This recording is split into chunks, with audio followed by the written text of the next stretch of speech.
네, 이번 시간에는 상처가 났을 때 어떤 것을 가지고 치료를 하는 게 좋을까 하는 내용을 가지고 말씀드려 보도록 하겠습니다. 보통 외부에서 놀다가 상처를 나거나 외국에서 상처가 나면 굉장히 당황하는 경우가 많습니다. 이렇게 얼굴에 많이 까지는 경우에 이 흉터 걱정을 많이 하는데요.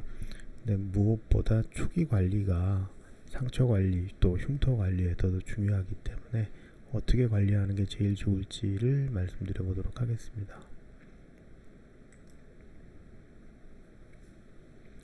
먼저 대부분의 사람들은 상처에 물이 들어가면 안 좋다 생각하시잖아요. 그래서 이런 제목을 뽑아봤습니다. 맹물이 좋을까요? 소독약이 좋을까요? 상처가 났는데 물로 씻으면 좋지 않을까? 나쁜 결과를 주지 않을까 생각을 하는데 사실은 그렇지 않습니다. 소독약의 종류는 알코올, 벤잘코늄, 베타딘, 포타딘, 포비돈, 붕산, 크레졸 이런 제품과 요오드 팅크, 아까진기 하는 그런 빨간 약이라고 하죠. 이런 것도 있고 과산화수소 같은 것들이 있는데요.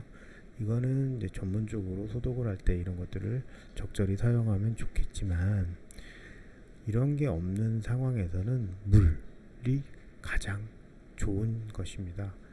맹물. 그 중에서도 수돗물 같은 거라면 더 좋겠고요. 영 안 되면 시냇물도 괜찮지만 맹물이 오히려 소독약보다 더 나을 수 있다. 그리고 더 좋다면 생리식염수를 사용해서 한다면 소독된 생리식염수면 더 좋겠죠. 그렇게 하면 더 좋겠다 하는 내용입니다. 얼굴에 이렇게 손톱에 긁혀서 상처가 난 경우 이 정도라면 봉합이 필요 없지만 이거보다 좀 큰 경우는 봉합이 필요할 수 있습니다. 좀 이따 사진에 나옵니다. 이 정도로 이렇게 깊이 패인 상처에서도 소독을 할 때는 바깥쪽만 소독약을 사용하시고 안쪽은 소독약을 사용하지 않고 물로 닦아내는 것이 더 나은 결과를 줄 수가 있습니다. 이유는 소독약들의 일부는 이 표피가 손상된 상태의 우리 피부의 세포를 손상시킬 수가 있습니다. 그래서 그냥 생리식염수, 맹물이나 생리식염수가 더 낫다고 이야기하는 겁니다. 화상에서도 찬물로 씻어내는 것은 기본적인 상식이고 이렇게 화상을 입었을 때 특히 손가락에 반지가 끼어 있으면 즉시 제거하는 것이 좋습니다.